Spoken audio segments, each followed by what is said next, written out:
estamos solos, no debemos acompañar. Y Javi Ayala, nunca nadie nos parará, hijo de calle, nadie nunca nos detendrá, todos los solos. Hola a todos, ¿cómo están? ¿Qué tal? ¿Cómo les trata la vida? A nosotros cada vez mejor. Por eso estamos en vivo y en directo por el Eladia Ayala para hacer Ojo con los Medios, para llevarte hoy viernes el programa, como siempre, a tu casa a través de la Caja Boba. ¿Qué marca de Caja Boba usás? ¿Vos qué marca de Caja Boba usás? Ni idea.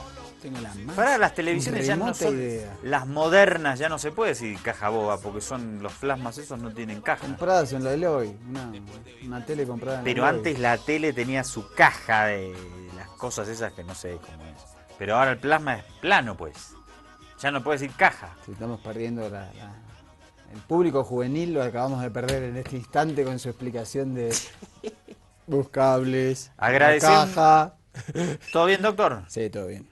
Y agradecemos a nuestro narco camarógrafo Maduro que nos trajo sillas nuevas. Impresionante. Por Sí. fin Maduro nos hace... Pero aparte, mirá, Gracias, Maduro. giran. Espectacular. No sé si Un al lujo. final estaban por hacer un canje, no sé si es de canje o pagamos en efectivo. Ayala, vamos a hacer las averiguaciones pertinentes.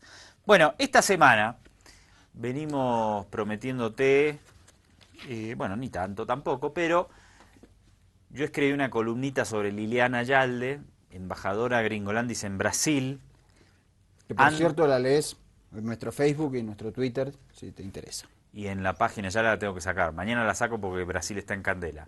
Y ya estuvo varios días. Pero Liliana Ayalde ha cumplido su misión diplomática en Brasilia. Ha estado antes en Paraguay, en todo el proceso de golpe político parlamentario contra Fernando Lugo. Antes de eso estuvo en Bolivia como jefa de la USAID. Exactamente. 1999-2005. Y bueno, empezamos a investigar y justo esta semana salió un librito en el que habla bastante de la USAID. Ahora te lo vamos a mostrar. Pero en principio, Mariano, recordemos que el gobierno del Estado Plurinacional expulsó a la USAID en 2011. 2013. 2013, 1 de mayo. Una decisión osada, porque el embajador fue expulsado en 2008, la DEA fue expulsada igualmente en el mismo año, y la USAID, un organismo de cooperación, la Cooperación Internacional Gringolandis, se quedó hasta el 2013. Tenía mucho trabajo, sobre todo en la parte de los yungas, aquí en Bolivia. En Paraguay un trabajo enorme la USAID, incluso en Brasil también. En Paraguay tiene una influencia muy importante. En Ecuador también. En Ecuador también. Alta Ahora, influencia. en principio, expliquemos a ver, ¿qué es la USAID?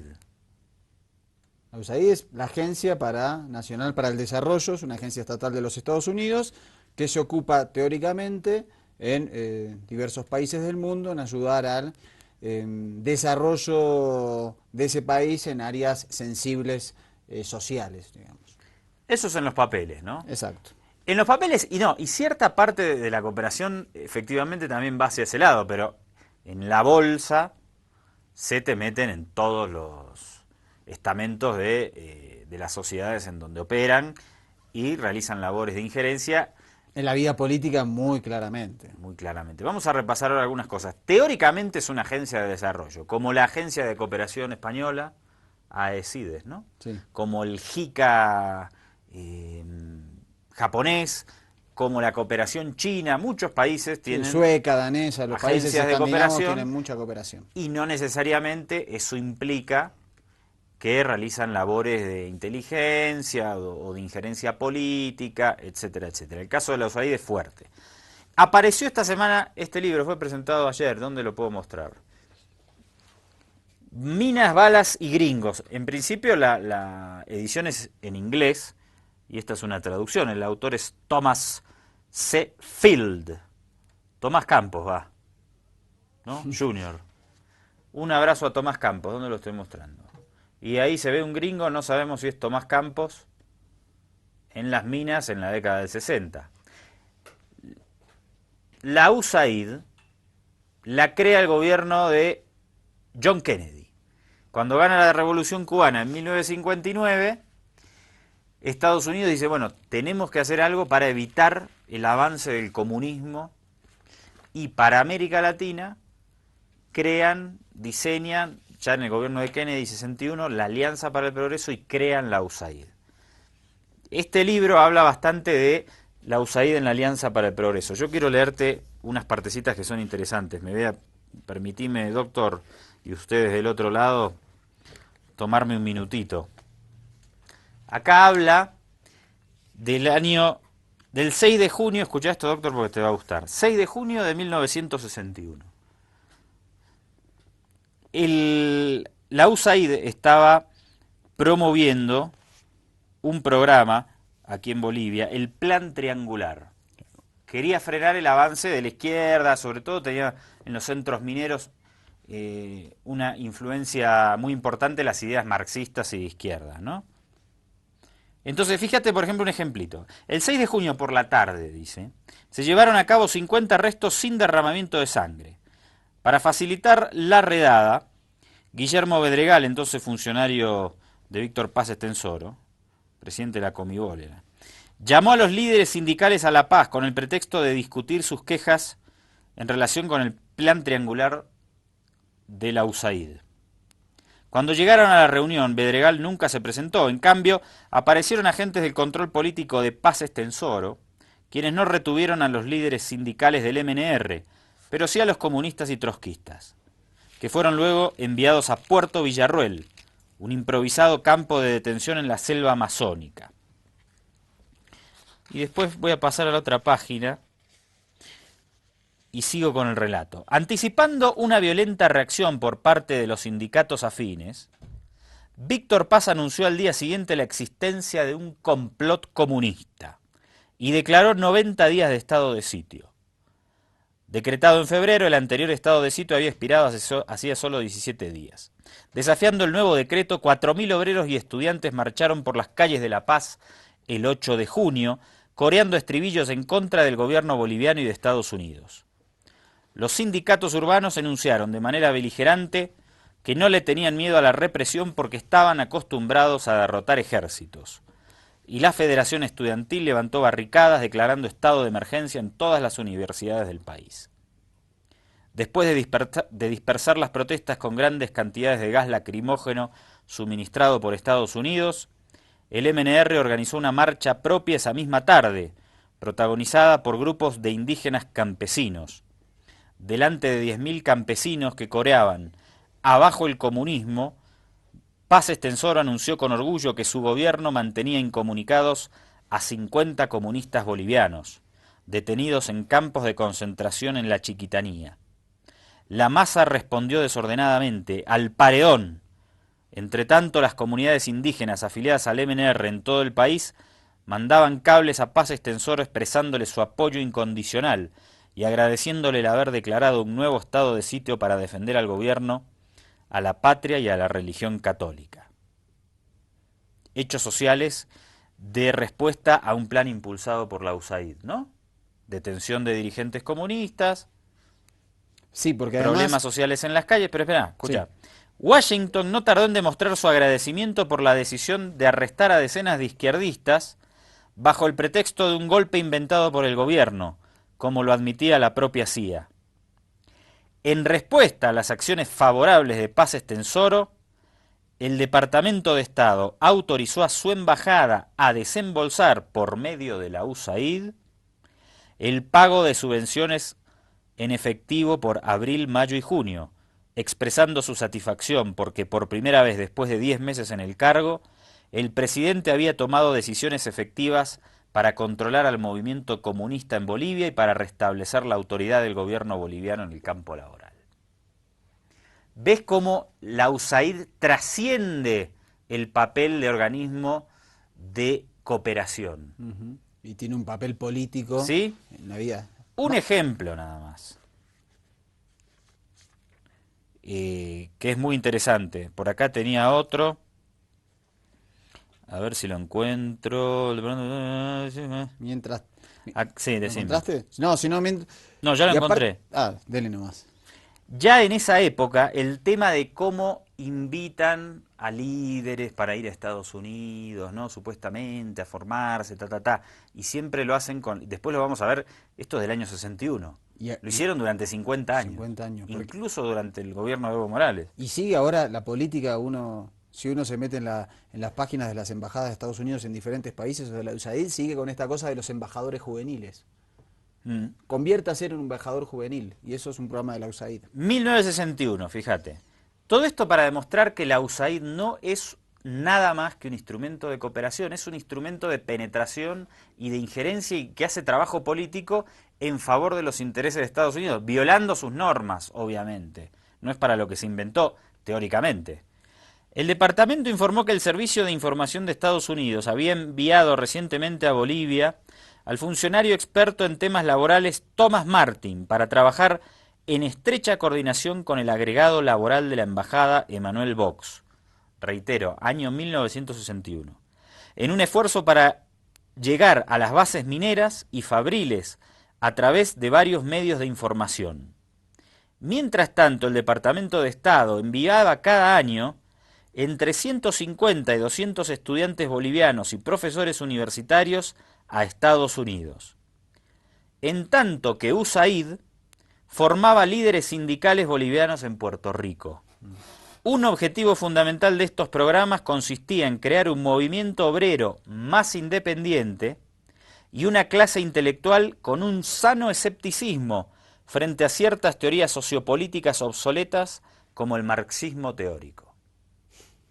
¿Ves el trabajo político? Cientos de estudiantes que van a Estados Unidos, profesores universitarios, dirigentes sindicales a Puerto Rico para crear un movimiento obrero más independiente, alejado del marxismo. Pero aparte, hablar en el año 61 de marxismo obsoleto, cuando había triunfado una revolución marxista a 90 millas de Estados Unidos, osado, ¿eh? Fíjate ahora esta foto, por favor. ¿Dónde la puedo mostrar? Acá. Esto es John Kennedy, creo que es la última visita que recibió a Víctor Paz Estenssoro como presidente. Uno de los principales funcionarios militares era René Barrientos, que está saludando a John Kennedy. Todavía no era vicepresidente de Paz. Eso ocurrió en el año 64. Claro, eso fue en las elecciones del 64. Esto es en el 61. Mentira, en el 60... En mayo de 63, claro, meses antes de que asesinen a Kennedy. Claro, y ya se había iniciado la movida para correr a Juan Lechino Kendo de cualquier posibilidad de ser o presidente o vicepresidente del cuarto gobierno del MNR desde el 52. René Barrientos, que había estudiado para ser piloto en Estados Unidos, pronto sería el elegido de la CIA para dar el golpe de Estado contra Paz Estenssoro. De algunos sectores, porque había una división dentro de Estados Unidos sobre la pertinencia de un golpe. Pero ¿qué pasa aquí? ¿Qué tiene que ver esta foto? Mirá, el presidente Kennedy saluda al general René Barrientos en el Jardín de las Rosas de la Casa Blanca.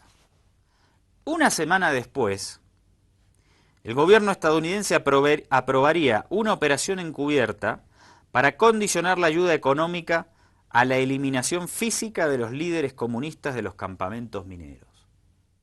Había prácticamente una guerra declarada por Víctor Paz contra siglo XX Katabi. Exacto.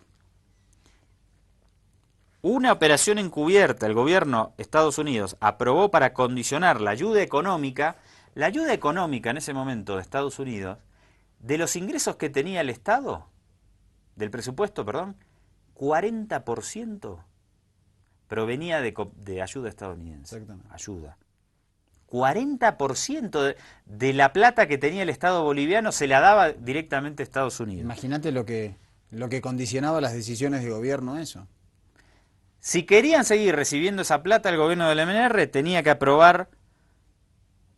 hacer una campaña para eliminar físicamente, o sea, para asesinar a los líderes comunistas de los campamentos mineros. Para llevar a cabo esta misión, escuchá, USAID proporcionó armamento en julio del mismo año con el propósito de equipar a una milicia campesina, fíjate además... ¿Cómo entra ahí el pacto militar campesino? No, y cómo generan una división y una guerra civil prácticamente. Pero lo que nos muestra es lo que termina haciendo Barrientos luego de su golpe de Estado, con la masacre de San Juan y su enfrentamiento con el sector minero. Sí, lo que va a demostrar Mariano además es un modus operandi de dividir a las sociedades, en este caso a la boliviana, tal como hicieron en la época de la Media Luna para generar un conflicto interno. O sea, la USAID, la misma metodología. USAID proporciona armamento a una milicia campesina que se enfrentaría a los mineros. La USAID, que tiene que hacer cooperación humanitaria. Una milicia campesina y, en palabras de Barrientos, eliminar a los dirigentes sindicales de la mina del siglo XX, Federico Escobar e Irineo Pimentel. Sin embargo, dice, los mineros, armados con algunos rifles y con un gran número de granadas de dinamita de fabricación casera, descabezaron a la milicia campesina en Irupata el 29 de julio del 63. Hubo varios muertos ahí.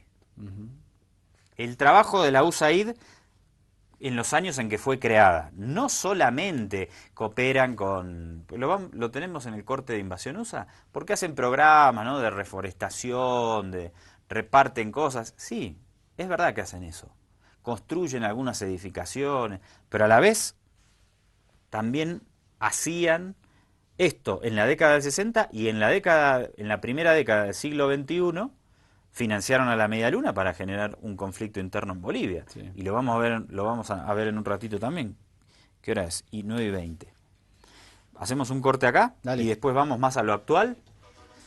Estamos descubriendo el papel de la USAID. Fue expulsada en 2013, apareció este libro ahora, y aparece una embajadora justamente en el momento de un golpe parlamentario en Brasil y antes en el momento de un golpe parlamentario en Paraguay, que fue jefa de la USAID. Queríamos contarte un poco cuál es toda esta ruta, y hay elementos mucho más interesantes a la vuelta para seguir con esto. Dale. Cuando paré,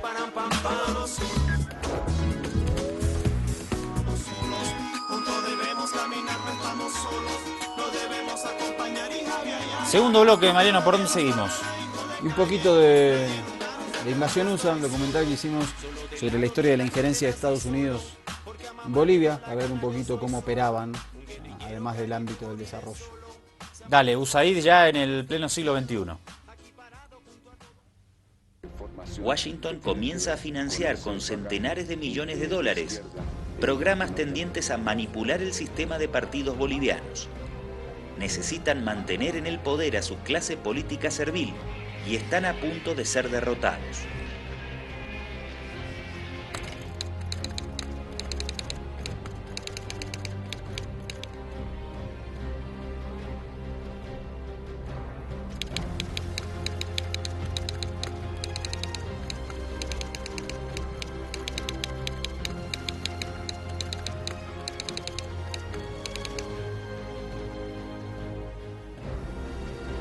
USAID lleva adelante una larga serie de proyectos de asistencia, muchos de ellos asociados con causas teóricamente nobles.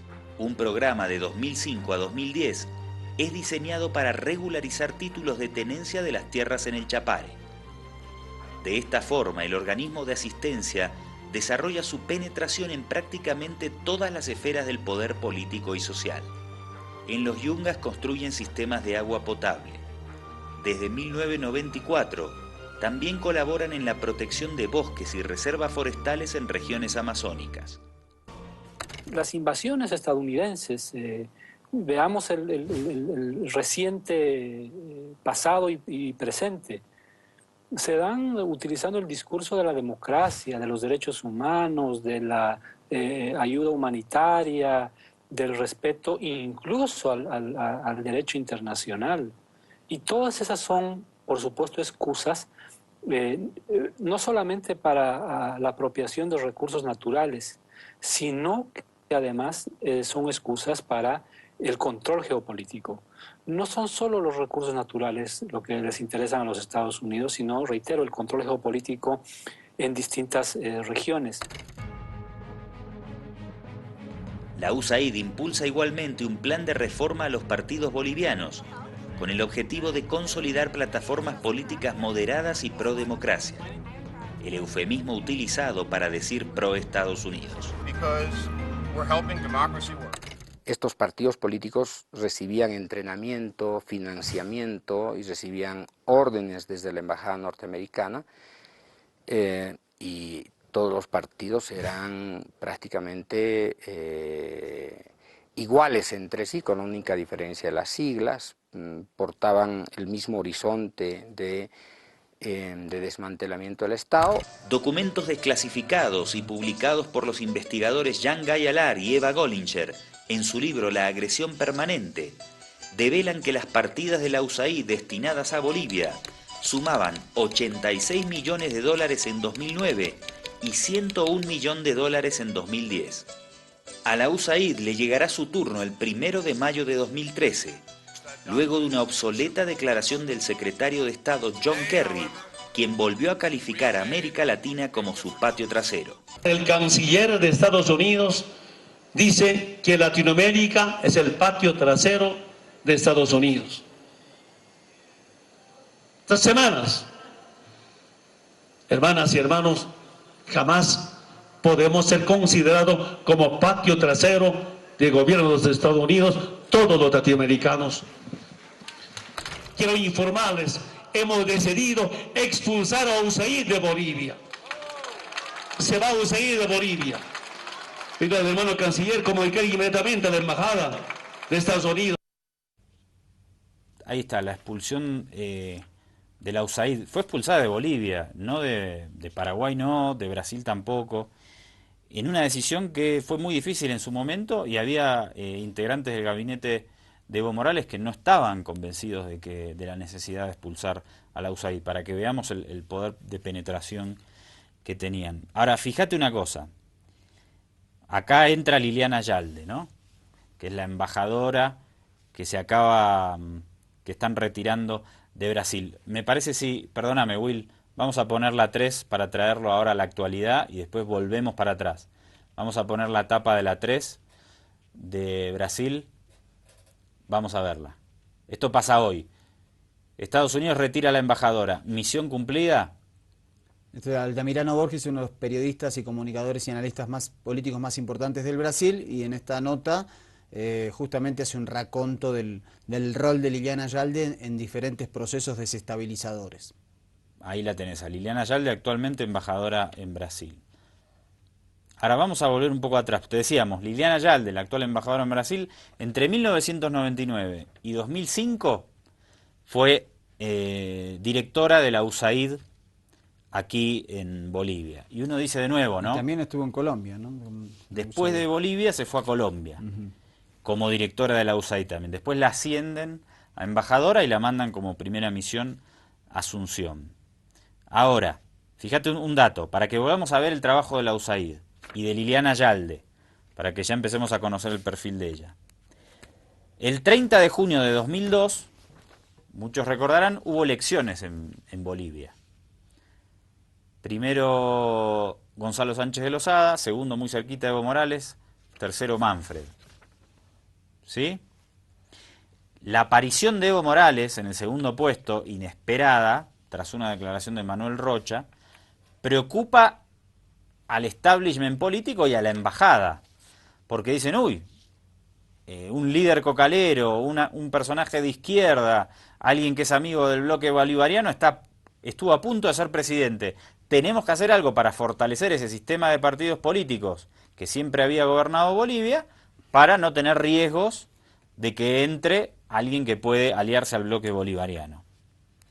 Entonces, el 26 de julio, 27 días después de esas elecciones, muy poco tiempo, reaccionan rápido, mandan este cable de la Embajada de Estados Unidos hacia Washington. Y escuchá porque me parece muy interesante. Un proyecto de reforma de los partidos políticos preparado por la USAID apunta a la implementación de una ley boliviana que requiere que los procedimientos internos de los partidos políticos sean más democráticos y transparentes. El proyecto debería apoyar la plataforma de inclusión del MNR y a largo plazo ayudar a construir partidos políticos moderados y prodemocráticos, o sea, pro Estados Unidos, que puedan servir como contrapesos al más radical o a sus sucesores. ¿Qué vemos acá? dice que la USAID ha preparado un proyecto de ley para defender a esos partidos políticos tradicionales. O sea, lo preparó la USAID. ¿Quién era la directora de USAID?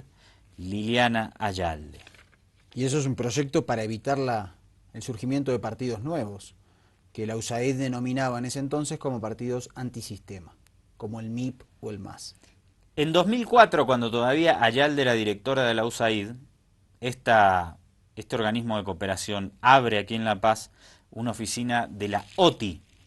La OTI es la Oficina para las Iniciativas hacia una Transición, una dependencia de USAID destinada a evitar que países amigos de Washington caigan en manos de gobernantes indeseables. Por ejemplo, Evo Morales.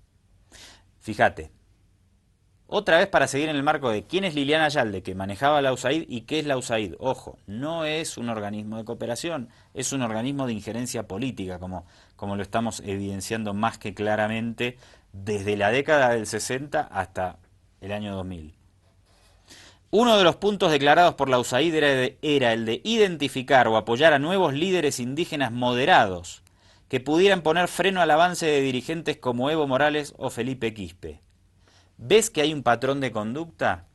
Desde el año 61, en que mandan estudiantes, dirigentes mineros, sindicales a Puerto Rico, a Estados Unidos, hasta el 2000, que dicen identificamos y apoyamos a líderes indígenas moderados que pongan freno al avance de dirigentes como Evo Morales o Felipe Quispe.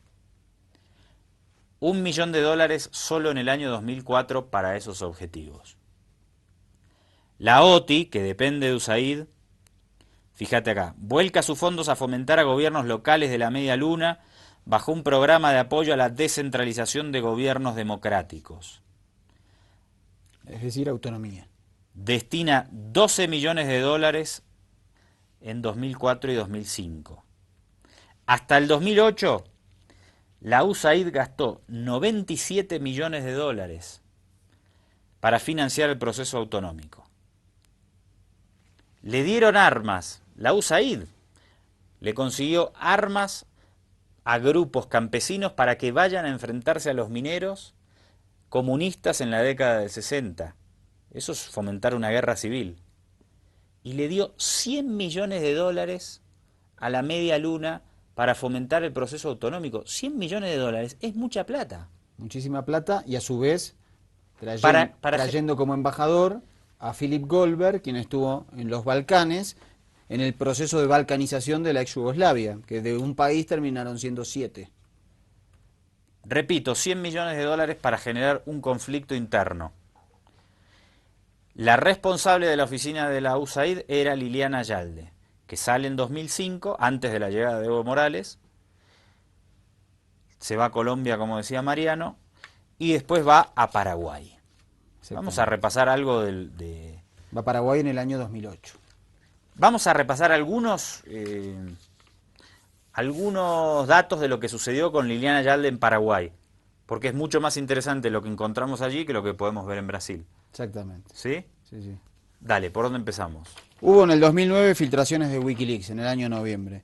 ¿Qué pasó? Los datos que se filtran es que le habían pedido el Departamento de Estado a su embajada en Asunción que tenía que acumular datos físicos de los aspirantes de ese entonces a la presidencia del Paraguay en las elecciones de abril de 2008. El mensaje pedía datos biométricos, huellas dactilares, fotografías, escáneres de iris, ADN y otras singularidades de la que era entonces ministra Blanco Velar, que fue candidata del Partido Colorado, el ex vicepresidente Luis Alberto Castiglione, el ex general Lino Viedo y el entonces candidato y luego presidente Fernando Lugo. Además pide información sobre corrupción oficial, lavado de dinero, relaciones de Paraguay con Cuba, Venezuela, China, Taiwán y Rusia. Y después un punto que me parece que llama la atención es la solicitud de información sobre existencia de yacimientos de hidrocarburos en la región del Chaco paraguayo, y la otra información es sobre la construcción de mezquitas en el país latinoamericano. Esa información le pide Washington a su embajada en Asunción, ¿no? ¿Y qué pasa? Esto sale a la luz por las filtraciones de Wikileaks y Liliana Ayalde tiene que concurrir a hablar, a dar explicaciones al canciller del Paraguay, y a la salida la agarran los periodistas. A ver, vamos a ver qué pasó ahí.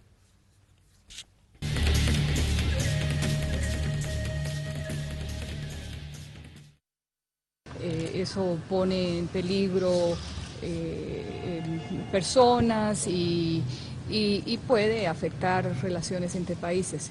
Sin embargo, quisiera recalcar que tenemos afortunadamente una relación muy positiva con Paraguay, y queríamos también reiterar que eso sigue y seguiremos adelante con nuestra gente. ¿Se reconoce que hubo una intromisión aviesa a los intereses internos del país?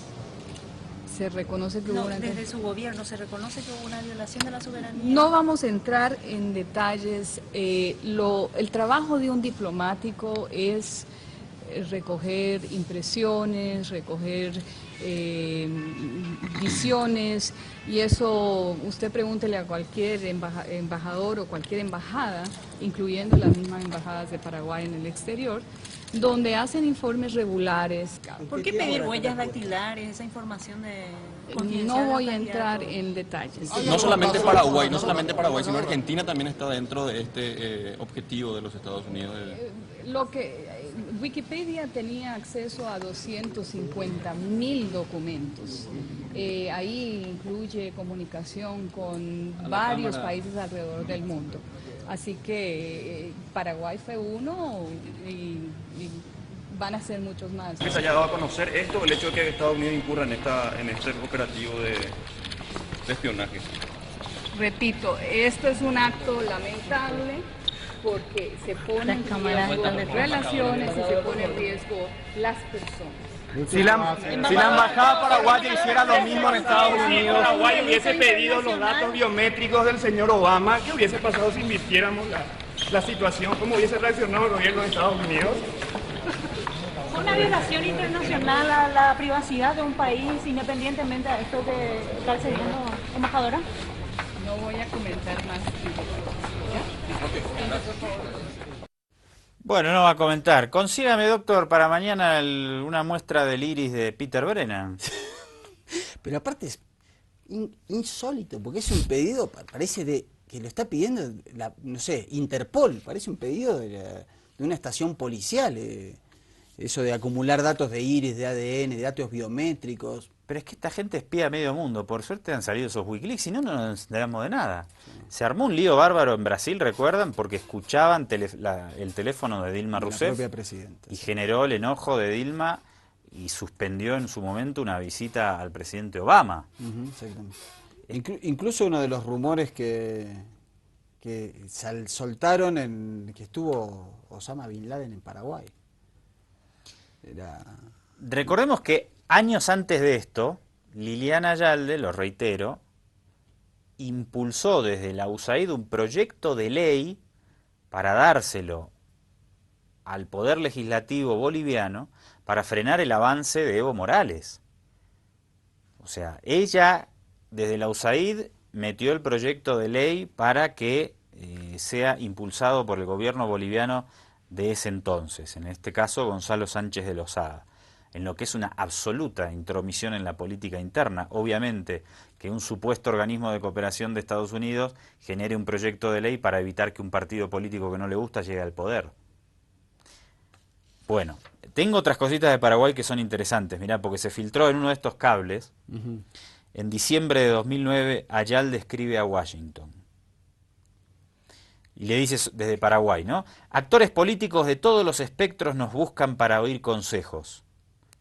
Nuestra influencia aquí es mucho mayor que nuestro rastro. El papel de la USAID en Paraguay era igual de obsceno que nuestro rastro. Eso es de criminal. Hemos logrado ocultar nuestras huellas dactilares. Creo, Mariano, que esto explica la inteligente estrategia de Ayalde por no dejar ningún rastro en Brasilia. Ya en 2009, desde Paraguay, te decían, nos vienen a buscar y nuestra influencia aquí es mucho mayor que nuestro rastro. Dice más adelante, fíjate, porque ya en 2009 se hablaba, Federico Franco, el vicepresidente de Lugo, hablaba de un juicio político, y buena parte de la clase política paraguaya hablaba de un juicio político a Lugo. Exactamente. Dice la embajadora, dice, hice saber, no, perdón, Dice, hemos sido cuidadosos en expresar nuestro apoyo público a las instituciones democráticas de Paraguay y no a Lugo personalmente. ¿Sí? O sea que si hay un juicio político y está dentro del marco de la democracia paraguaya, a nosotros nos parece bien. Y el presidente Lugo, no sé, no, eso es otro tema. Sí. Las democracias son más fuertes que los hombres. Esto es lo que hay que leer en el lenguaje de la geopolítica internacional. Ayalde mencionó que fue aún más clara al afirmar que había advertido a Lugo sobre los beneficios de mantener una relación cercana con los Estados Unidos, sin permitir que utilice el apoyo de la embajada como salvavidas. Fíjate los términos. Advirtió a Lugo sobre los beneficios de mantener una relación cercana con los Estados Unidos. Que es lo mismo que te cuenta Evo Morales cuando dice, cuando llegué a ser presidente, nos dijeron que no tengamos relaciones con Irán, que no tengamos relaciones con Cuba. ¿Ves que la misma preocupación que tenían en Paraguay cuando ganó Lugo? Exactamente. ¿Cómo eran las relaciones con esos países? Y esta está buena también. En marzo de 2010, 3 meses después de este cable, la embajadora Ayalde convoca un almuerzo en la sede de su embajada. Asisten distintos líderes políticos locales y generales estadounidenses del Comando Sur. Durante el encuentro, casualmente, el vicepresidente Federico Franco habló sobre la necesidad de llevar adelante un juicio político contra Lugo. Dijo... la pésima gestión administrativa del presidente Lugo lo hace merecedor de un urgente e innegociable juicio político, dijo Federico Franco en ese almuerzo. Totalmente fuera de lugar en el ámbito diplomático, se armó una discusión, estaba presente el viceministro de Defensa, que después, obviamente, informa al ministro de Defensa de lo que sucede. El ministro de Defensa, Luis Vareiro Spaini, le escribe una carta indignado a la embajadora. En ese momento, ABC, el diario de Paraguay, dice: Vareiro Spaini, el ministro de Defensa, cita al vicepresidente Franco como uno de los que intervinieron en la polémica y señala que en su condición de público, notorio y acérrimo enemigo y cuestionador del presidente Lugo, con rencor y cólera evidentes, pretendió desmerecer de forma sarcástica y denigrante la función y tareas del presidente Lugo. En el encuentro, dice el entonces ministro de Defensa, se llegó a decir en sentido panfletario y demagógico sobre la pésima gestión administrativa de Lugo, que lo hace merecedor de un urgente e innegociable juicio político. Vareiro Spaini cuestiona a Ayalde que no haya intervenido para conciliar en el encuentro que el protocolo diplomático indica. Se armó un despelote bárbaro con la carta que el ministro de Defensa de Lugo le manda a la embajadora. La embajadora expresa su descontento, llama por teléfono a Fernando Lugo para pedirle explicaciones. Meses después, el mismo Congreso que le hace el juicio a Fernando Lugo le inicia un juicio político al ministro de Defensa, y el ministro de Defensa, por defender la soberanía de Paraguay ante la embajadora, debe renunciar. La embajadora continúa. ¿Sí? Contundente. Después de eso, la embajadora deja Asunción, ocupa durante un tiempo un cargo en Washington, y cuando empieza Brasil a tener una situación de similar fragilidad institucional y empieza a oírse de nuevo la posibilidad de que se haga un juicio contra Dilma Rousseff, Washington envía a Liliana Ayalde a Brasil. Sí. No hay que olvidarse que en el Departamento de Estado tiene grupos de think tanks, de tanques de pensamiento, que se dedican a trabajar las hipótesis a corto y mediano plazo. Hipótesis de conflicto a corto y mediano plazo. Es evidente que esto es lo que han analizado después del golpe parlamentario contra Manuel Zelaya. Vieron ahí una opción, y me parece que los periodos en los cuales se fueron dando no son antojadizos. Y ahora que destituyen a Dilma Rousseff o suspenden, a lo mejor no la destituyen, pero a Liliana Ayalde la sacan de Washington. ¿A dónde la mandan? Hay que protegerla, hay que seguirle el rastro, porque hay que ver dónde la mandan. Va a ser clave el país donde la manden, y yo recomendaría ese país. Para mí la van a querer mandar a Ecuador, a Nicaragua o a Bolivia. de nuevo, ya estuvo 6 años. Sí. Hagamos el último corte acá y después más material sobre la USAID, dale.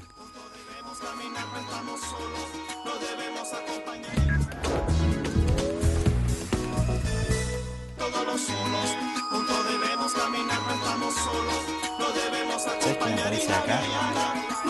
Que fue embajador en Brasil.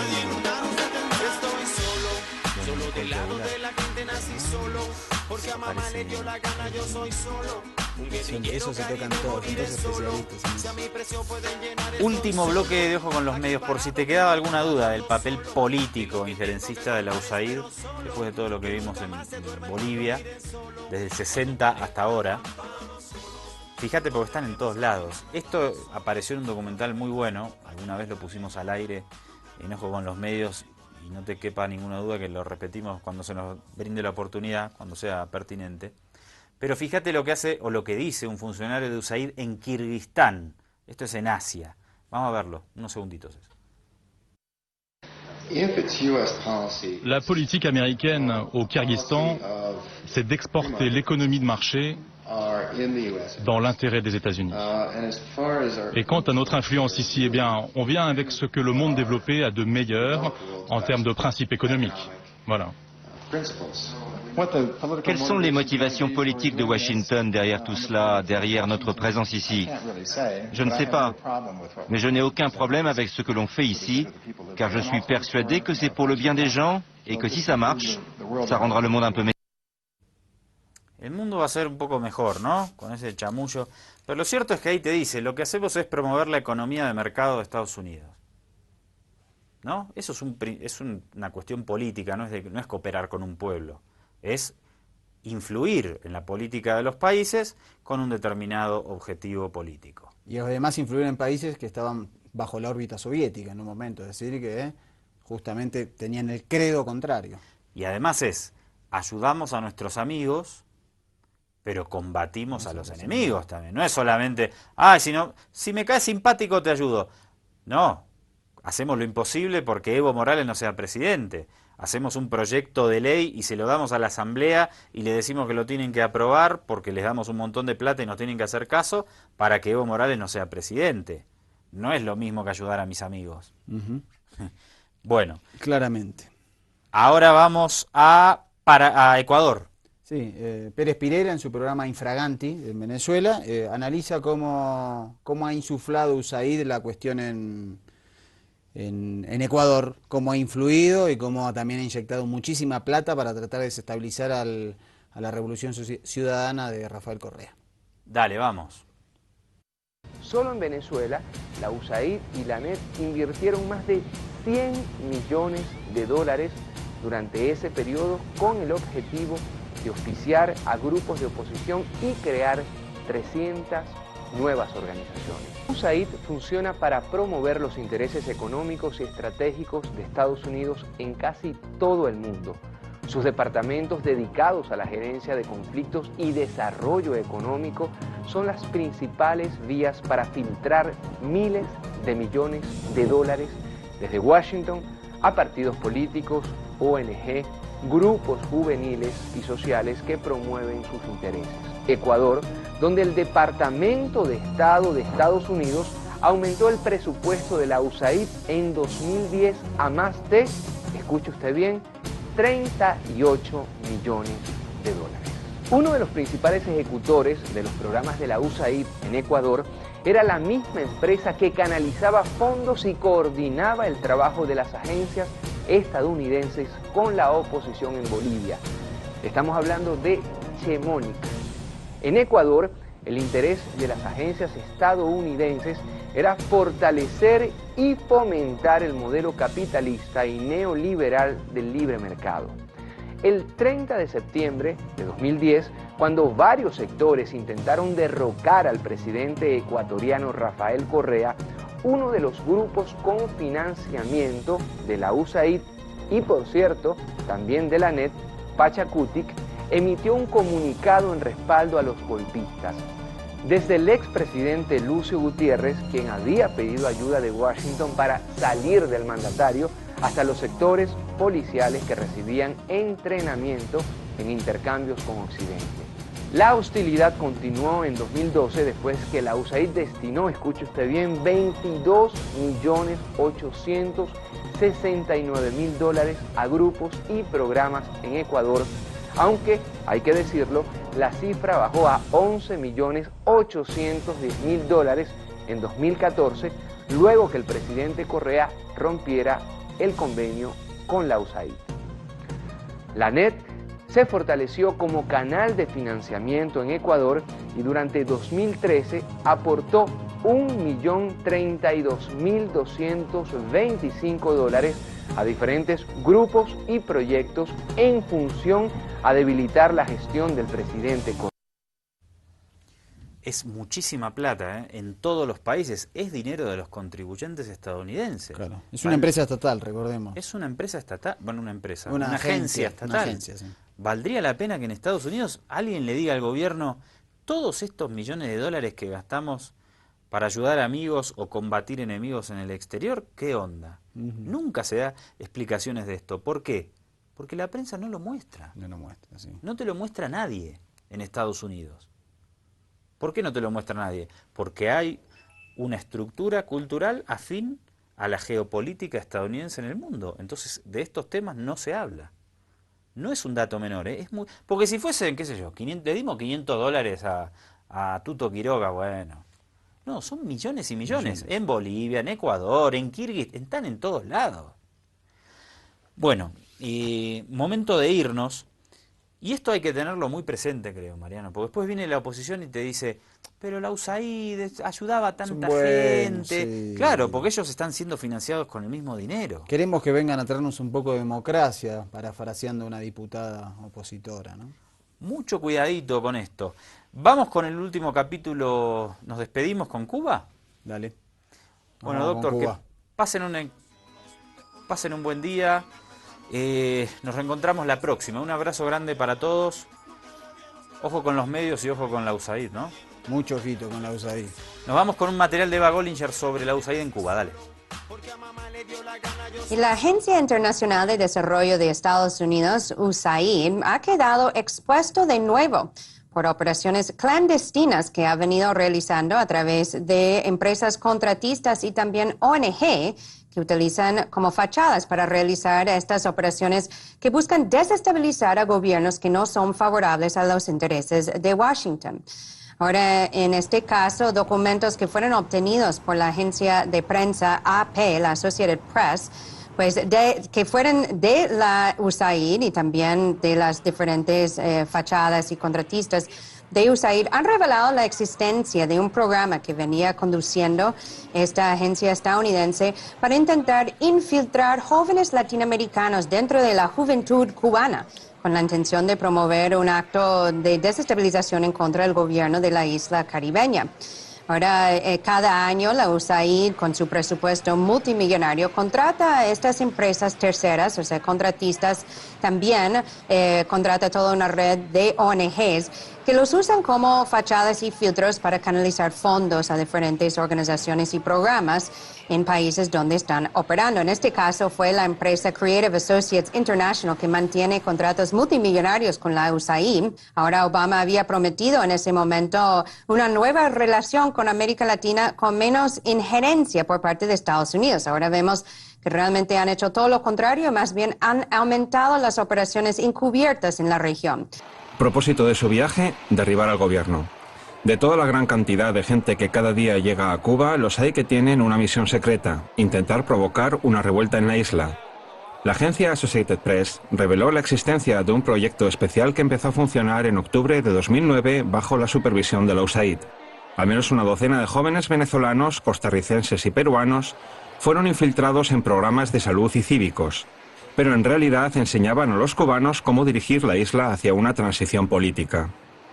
Los jóvenes enviados por la USAID se hicieron pasar por turistas, visitaron los campos universitarios cubanos y utilizaron una trampa que condiciona la credibilidad de USAID en cuanto a sus programas de salud por todo el mundo. El taller de prevención del VIH fue una excusa perfecta para reclutar activistas políticos. Algunos viajeros fueron pagados no más que $5,41 por hora. Estos viajeros trabajaban clandestinamente para Washington y se valían de un lenguaje secreto para comunicarse con Estados Unidos. Según la documentación desvelada por la prensa, el mensaje "tengo dolor de cabeza", por ejemplo, alertaba sobre la sospecha de estar siendo monitoreado. Para realizar la misión, la USAID contrató a la empresa Creative Associates International. De la mano de esa firma fue creado también el llamado Twitter cubano, un espacio virtual para monitorizar a miles de cubanos. El Departamento de Estado norteamericano rechaza que el programa fuera diseñado de forma secreta. Sin embargo, no niega que sus objetivos iban más allá de lo exclusivamente médico. ¿La Administración de Estados Unidos cree que está bien utilizar las clínicas de VIH, hospitales, como frente de la actividad política en otros países? El Congreso financia los programas de promoción de democracia en Cuba para dar a los cubanos el acceso a más información y fortalecer la sociedad civil. El programa al que se refiere usted logró apoyar a la sociedad cubana, mientras con un beneficio secundario, aportar información sobre VIH. Pero los esfuerzos de ese programa chocaron con la incompetencia y los riesgos que corrían sus participantes. Las autoridades de Cuba empezaron a preguntarse quién financiaba a esos viajeros. Y en algún momento el programa dejó de funcionar. De ese modo, los programas secretos como el Twitter cubano o el de turistas infiltrados, que pretenden impulsar cambios políticos en algunos países, socava la credibilidad de la USAID, creen muchos, hasta en el propio Estados Unidos. Nos hemos vuelto más desvergonzados e inhumanos, sinceramente, en la medida como empleamos la política allí. Eso no funciona y pone en duda nuestras misiones por todo el mundo. Cuba considera todo trabajo de promoción de la democracia desempeñado por la USAID como subversivo y condenable a hasta 10 años de prisión. Y mientras, la agencia asegura que sus acciones son legales en cualquier país abierto y democrático, varios analistas dudan que Estados Unidos permitiera emprender programas secretos de esa índole en su propio territorio. Las acciones de las ONGs estadounidenses tienen una contradictoria historia en América Latina. Bolivia y Ecuador llegaron a expulsar a la USAID acusándola de injerencia política. Con la revelación de nuevas misiones secretas, el continente latinoamericano pierde cada vez más su confianza de que la mano que brinda ayuda no acabe siendo la que le robe su independencia.